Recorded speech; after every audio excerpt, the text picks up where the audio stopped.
Wyoming Territory, July 1883. The wind kicked up dry dust across the plains near the Bighorn foothills, and Travis Ames spotted the wagon wreck long before he got close enough to hear the crying. He reined in his buckskin horse, eyes narrowing under the brim of his hat. The trail was empty, sun burning high, but the sound was clear children. He dismounted fast and jogged the last stretch, boots thudding against the dirt. The wagon had splintered off the trail and smashed into a ravine. A wheel lay cracked, the canvas torn. A woman knelt in the dirt, dress ripped at the hem, face streaked with blood and dust. Her body shielded 3 children. One clung to her neck, another cried loud and angry, and the smallest sat stunned with a gash above his brow. "Ma'am," Travis said, crouching beside her, "do you need help?" She turned, eyes sharp and wild like a mother wolf cornered. "Who are you?" "Name's Travis Ames. Cowboy with the Circle M out of Sheridan. I heard the wreck." "You hurt?" She blinked, her hand still pressed on the smallest boy's chest. "No, just shaken. The horse spooked. We went off the road. I could not stop it." Travis looked back at the trail. No sign of another rider, no sign of help. "Any others with you?" "No." "Just me and my children," he nodded. "Let me check the littlest one. That cuts deep." She hesitated, then led him close. Travis took out a clean cloth from his saddlebag and pressed it gently to the boy's forehead. The child flinched but did not cry. "What's his name?" Travis asked. "Benjamin," she said. "The tall one is Beau, the girl is Clara." "Your name?" "Clementine Vaughn." Travis tied the cloth in place, then met her eyes. "I am real glad you are still breathing, Clementine Vaughn." Her lip quivered, but she held steady. "Are you alone?" "I am, but not for long.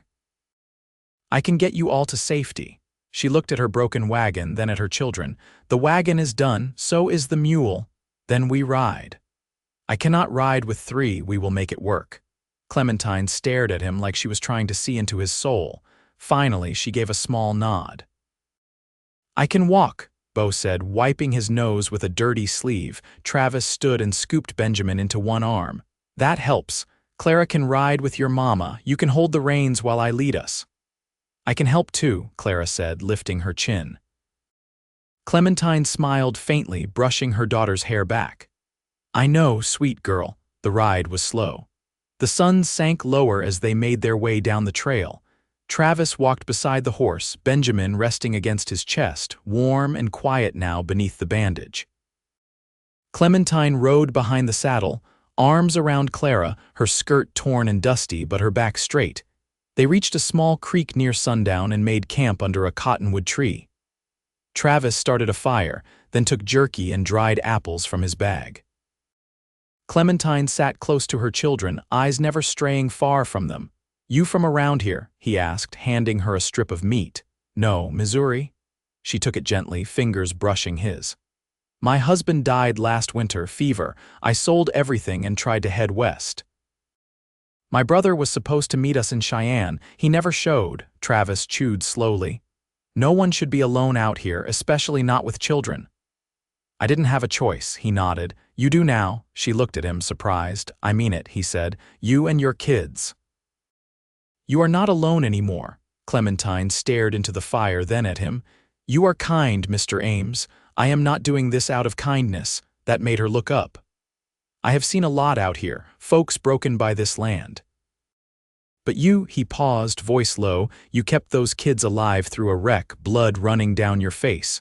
You held your ground with a stranger. That is not nothing." She swallowed hard. "They are all I have. They are lucky to have you." Clementine's eyes shimmered in the firelight. "You do not even know me." "I know enough." He shifted, pulling his coat around Benjamin, who had fallen asleep against him. "I know you are strong, and I know I want to help you." She watched him a long time, the fire crackling between them, then she gave the smallest smile. "Thank you." The next morning, Travis saddled the horse again, helped Clementine mount with Clara, and lifted Beau up behind him. They rode toward Sheridan, where he had a small cabin and friends who owed him favors. As they rode, Clementine watched Travis closely. He was quiet, steady, always checking over his shoulder to make sure they were safe. When Benjamin needed water, he poured it slow and careful. When Clara asked a question, he answered it like she mattered. By the time they reached the edge of town, Clementine felt something shift in her chest. Sheridan was still small, only a few dozen buildings scattered along the dirt road, but it felt like hope. Travis led them straight to the cabin at the edge of the cottonwoods. It was one room, but clean, with a well out back and a fence that held. "You can stay here," he said, helping her down. "It is not fancy, but it is safe." She looked around, holding Benjamin close. "It is more than I expected." He met her eyes. "You deserve more than you got." She hesitated, then stepped closer. "Why are you doing all this?" He looked at her, plain and honest. "Because the second I saw you holding those kids like that, I knew. I do not want to ride on without you." Her breath caught. "I will fix that wagon if you want to keep going, or, if you want to stay, I can make room for all of you." Clementine looked at her children. Clara chasing butterflies, Bo stacking rocks, Benjamin asleep in her arms. Then she looked back at Travis. "I do not want to go anywhere." He smiled, slow and real. "Good." She took a step closer. "You said you are not doing this out of kindness." "I am not." "Then why?" He looked at her, voice steady. "Because you are the woman I have been waiting for, and those are the kind of kids I would be proud to raise." Clementine's eyes filled. "You barely know me." He touched her hand. "I know enough, and if you will let me, I will marry you at sundown." She stared at him, stunned. "I mean it," he said. "Right here, today, no more waiting.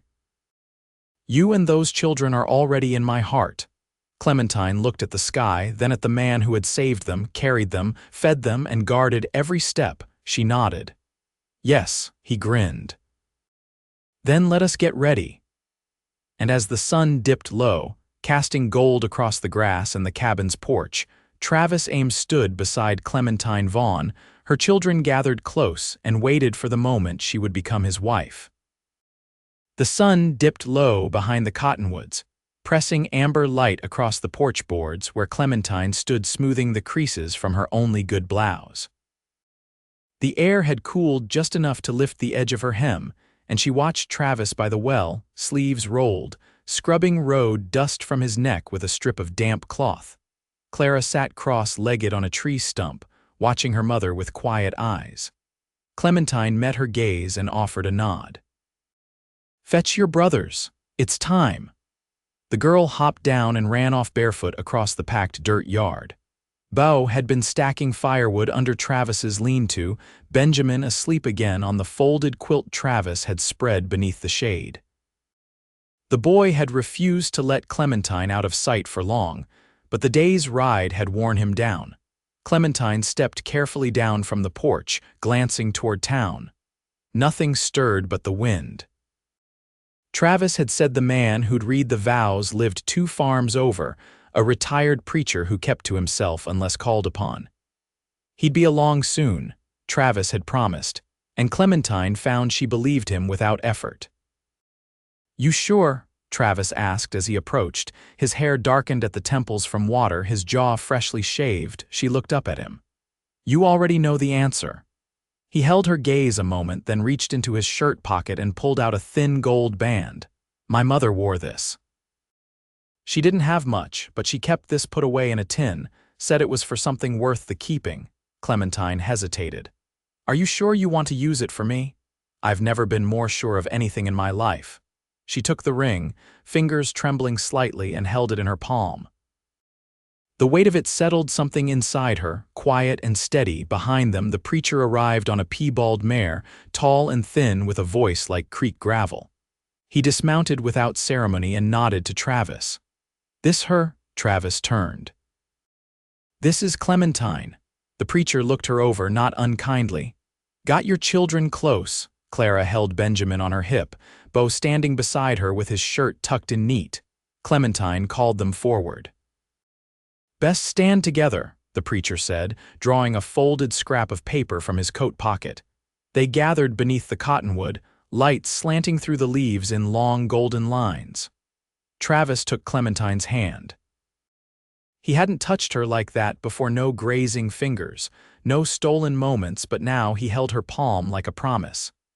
"You come together not out of convenience, but out of choice," the preacher began, reading slow. You make this bond in the presence of your children and the land that carries you. Clementine's throat tightened. Bo reached for her free hand, and she squeezed it gently. Do you, Travis Ames, take Clementine Vaughn as your wife to stand with her in hardship and peace, to raise her children as your own, and to walk beside her from this day until the Lord sees fit to call you home? I do. Do you, Clementine Vaughn, take Travis Ames as your husband to build a life with him, to trust him with your burdens, and to let him be father to your children and partner in all things? She looked up at Travis, his eyes steady on hers. I do, the preacher nodded once. Place the ring. Travis slipped it on her finger. It fit without struggle, like it had been waiting for this moment all along. I pronounce you husband and wife. The preacher tipped his hat. May it be a good life. Travis turned to the children. Come say hello to your stepfather. Bo stepped forward first, his face unreadable. Travis knelt, meeting him eye to eye. You all right with this? Bo nodded once, then leaned in and wrapped his arms around Travis's neck. Clara followed, pressing her cheek into his shoulder. Benjamin, still half asleep, reached for his mother's arm and curled against her. Clementine smoothed his hair. We're staying, she said softly to Travis. Here, this cabin, if you mean for us to stay, then this is home. Travis stood slowly, watching her. I built this place with my own hands. Hadn't figured what it was for until now. Clementine stepped over the packed dirt and rested her head against his chest. His arms came around her without hesitation, strong and warm. The children stayed close, forming a quiet circle around them. As dusk deepened and the first star blinked out above the hills, the preacher tied his mare and stayed for stew. Clara helped stir the beans. Bo fetched water, and Travis showed Clementine how the stovepipe pulled smoke clear when the wind shifted. Later, when the preacher had gone and the children lay curled on quilts near the hearth, Clementine stepped onto the porch and found Travis already out there, sitting on the top step. I didn't think I'd feel calm tonight, she said. But I do. He reached for her hand, lacing his fingers through hers. It's not always easy, but it can be steady. She sat beside him, leaning into the warmth of his side. The sky stretched wide above them, quiet and dark, stars sharp as glass. I never pictured it happening like this, she murmured. Me neither. But I think this is the right kind of life, Travis nodded. It's the one I want. They sat in silence, the kind that didn't need filling. And when she finally turned to him and kissed him gentle and sure it wasn't with hesitation or gratitude, it was with belonging. Inside, the fire settled low. Outside, the wind shifted east, carrying the scent of pine and earth. And in the small cabin at the edge of the cottonwoods, a family began, not with fanfare, but with the quiet certainty of two people choosing each other at sundown. Morning came with a slow light that eased through the cabin's single window, softening the edges of the wooden walls and waking the world without urgency.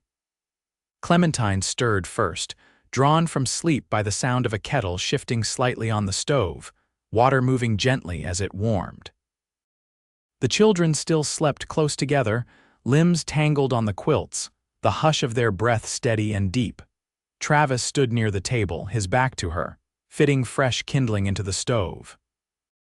The faint scent of pine sap clung to the air, and his shirt hung loose at the neck, sleeves rolled as though he'd already been outside. You've been up long, she said, voice low so as not to wake the little ones. Long enough to see 2 deer come through the east fence. They didn't spook easy. She sat up, wrapping the shawl from the foot of the bed around her shoulders. You think they'll come back, they might, he straightened. Could be a good sign. Game moving this close means the land's still good underfoot. Clementine rubbed her arms, watching him. You always read the land like that. Some folks read ledgers, I read tracks. She stepped barefoot onto the cool floorboards. You ever think about raising something besides cattle? He glanced over. I have. What stops you? He leaned his hip against the table. Didn't have a reason to stay in one place. Now I do. She held his gaze a moment, then reached for the iron pot and ladled water into a tin cup for herself. The warmth settled into her fingers. You got any seed put by? She asked. A few bags, beans mostly.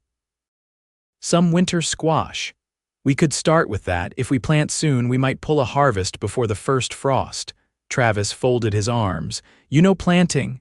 My father ran a small farm east of Independence. I learned how to turn rows before I could write my own name. He nodded slowly, as if fitting that knowledge into the picture he already carried of her. Then we'll get started after breakfast. When the children woke, Bo helped Travis chop wood near the fence line. Clara swept the porch with a stiff, bristled broom nearly her height, and Benjamin collected small stones from the path, arranging them in a circle beside the cabin. Clementine boiled oats with a pinch of salt and let it thicken on the stove, setting out the bowls along the edge of the table so they could eat in the sunlight. Later, Travis brought out a battered crate and set it near the back field. Inside were the seed bags, a rusted trowel, and a spool of twine. This was my brother's, he said, lifting the trowel. He left it behind when he joined the army, didn't come back. Clementine didn't ask more, she only touched the handle gently. Let's use it well, then. They marked rows with the twine, Clementine walking backward while Travis drove small stakes into place. The earth was dry but loosened with a bit of work. Clara brought water in a tin pail from the well, and Benjamin sat in the dirt, patting it flat with his hands where he could. By noon, 4 short rows were planted, and Clementine wiped her brow with her sleeve, dust streaking her cheek. Travis poured water into her cupped hands, and she drank deep. You always work like this, he said, watching her. I don't see another way. I mean it, you don't slow. She looked up at him, smiling faintly. You knew that the day you found me. He looked down, then reached out to brush the dirt from her knuckles. I did. But seeing it here, it's different. It's not just strength, it's purpose. Clementine didn't answer right away. She glanced toward the cabin where Bo had climbed onto the porch rail, watching the land beyond like he was guarding something precious. This life, she said softly. It's not what I planned, but it's the first thing that's made sense since I buried James. Travis looked at her, steady and unflinching. You don't have to stop loving him to build something new with me, I know. Her voice wavered just once. But it matters that you said it. That afternoon, Clementine stitched patches onto the children's clothes while Travis repaired the back fence. Clara sat beside her with a needle of her own, tongue poked in concentration as she tried to mimic the stitches. Benjamin napped under the shade of the porch rail, and Bo followed Travis with nails and a narrow-headed hammer. When the sun lowered and the air cooled, Clementine stepped into the yard with a basin of water and motioned to Travis. You've got splinters in your hand, she said. Let me. He sat on the porch step and she knelt beside him, pulling his hand into her lap. The skin was tough, calloused from years of trail work, but she found the shards and eased them out with a small knife and a strip of linen. I can't remember the last time someone looked after me, he murmured. You've been doing that for us since the moment we met. That was different, not to me. He turned his head. I want to build something here that lasts, not just the roof, not just the garden. I mean something that holds. She finished bandaging the last finger and set his hand gently aside. We're already building it. He looked down at her, his expression quiet but sure. Then I'll do right by it. Every day. Clementine leaned into his shoulder, her voice low and certain. So will I. The evening settled in with the hush of birds returning to roost. The children ate cornbread and beans on the porch, watching the sky turn violet. Inside, Travis lit the lamp and set a book beside the bed, worn at the edges but whole. Clementine read to Clara as the girl drifted to sleep, her small hand curled into her mother's apron. When the cabin fell silent and the fire in the stove turned to embers, Travis reached for Clementine's hand. They lay down together in the narrow bed, shoulder to shoulder, neither rushing the space nor resisting the closeness. No words passed between them, then only the steady breath of two people learning each other's rhythms. Outside, the wind moved slow across the grass, and the land held its peace. The wind carried the scent of ironweed and turned the grass in slow, rippling waves. Clementine stood ankle-deep in it, apron full of early squash, watching the sky shift from pewter to soft cream. The children were still at the creek, Bo trying to trap crawdads with his hands while Clara kept Benjamin from wading too deep. She could hear their voices' faintly scattered laughter, a warning called out, the splash of stones thrown just to see the rings spread.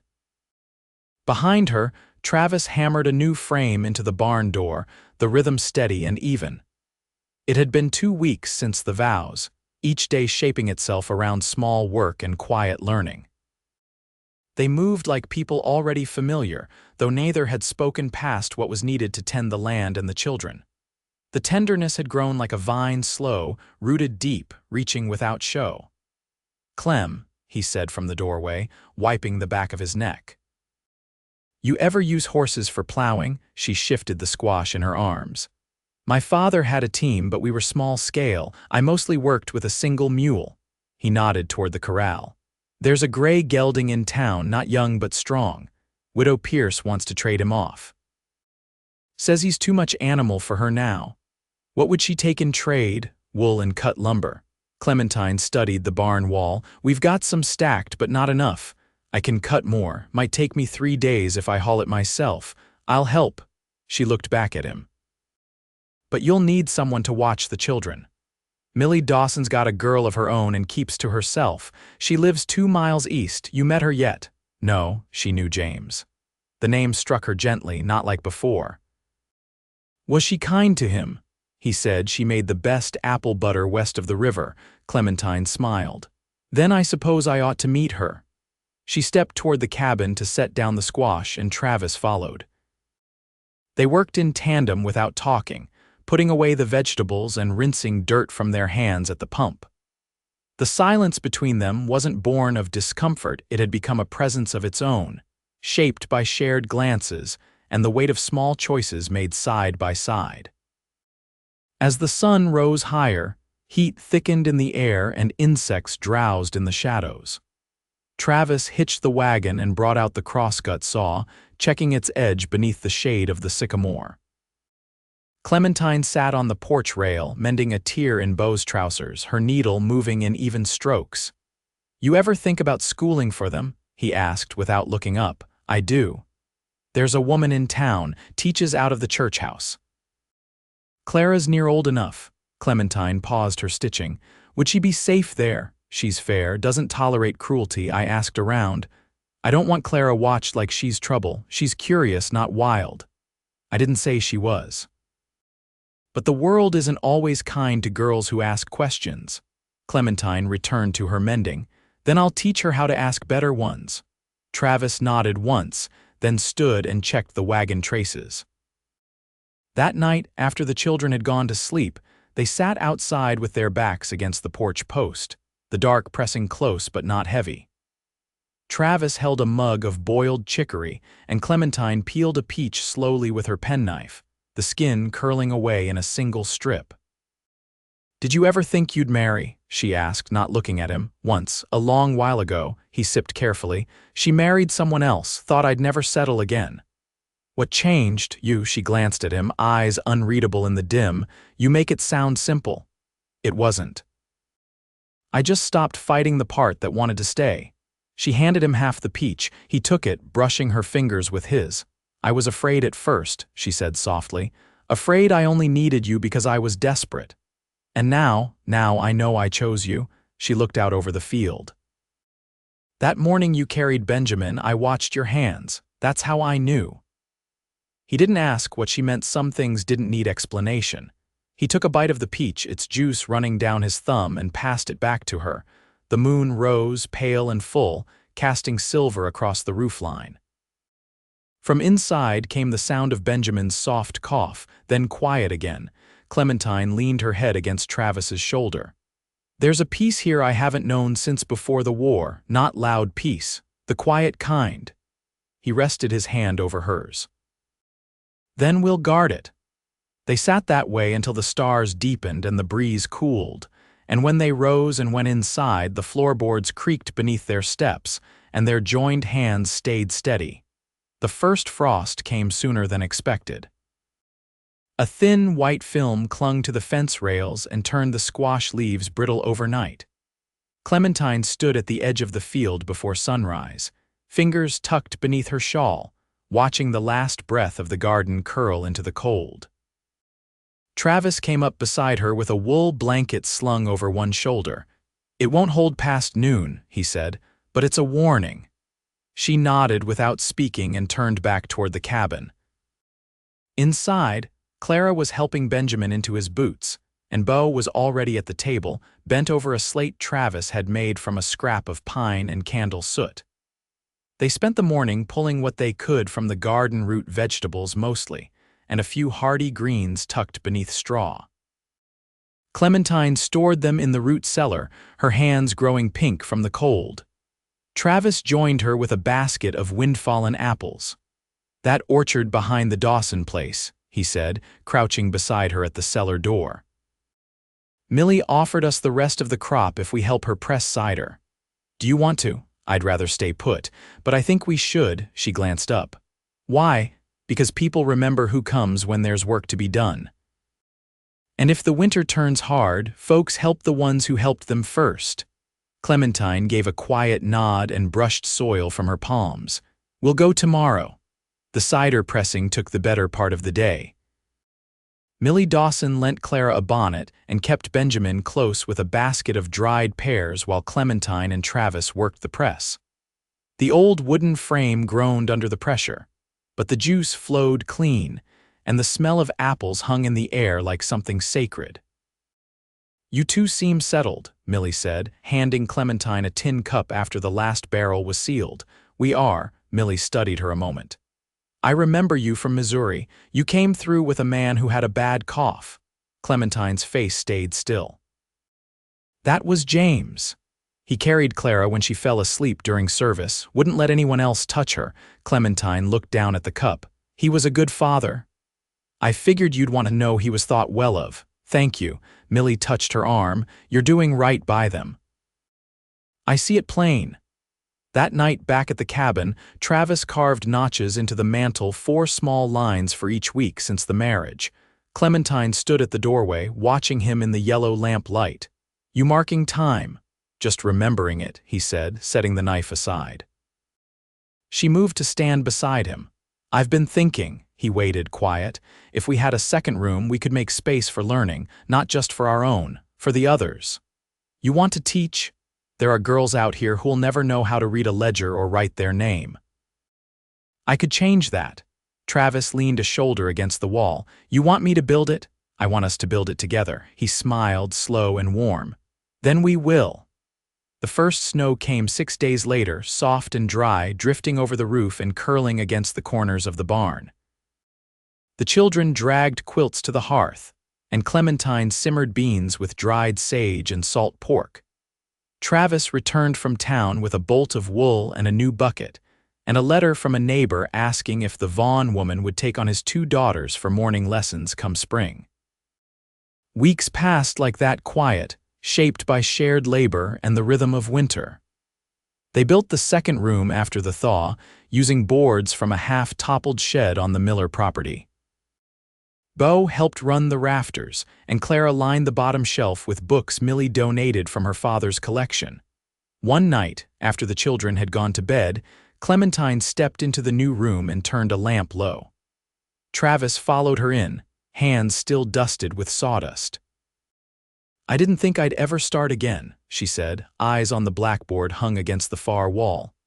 "Not after James, not after the wagon." He moved behind her, arms wrapping around her waist.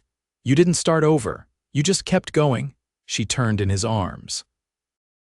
"Are you happy?" "I'm home," he said. "That's more than I ever thought I'd have." She leaned up and kissed him slow, certain, without hesitation, not out of relief or need, but because she loved him. He kissed her back with the same truth, and everything that had once hurt fell quiet. That spring, children began arriving with slates and string-bound books. Clara sat at the front of the room, proud and tall. Beau helped with the farm and rode fence with Travis. Benjamin followed his older siblings around the yard, always with a stick in hand and dirt on his knees. Clementine taught in the mornings and gardened in the afternoons. Travis built a henhouse and traded lumber for a pair of goats. By fall, they had enough salted meat and dried fruit to last the winter, and enough trust between them to weather anything else that might come. They celebrated their first anniversary with fresh bread and coffee boiled strong. That night, with the children asleep and the lamp burning low, Clementine rested her head against Travis's chest and listened to the steady heartbeat beneath his shirt.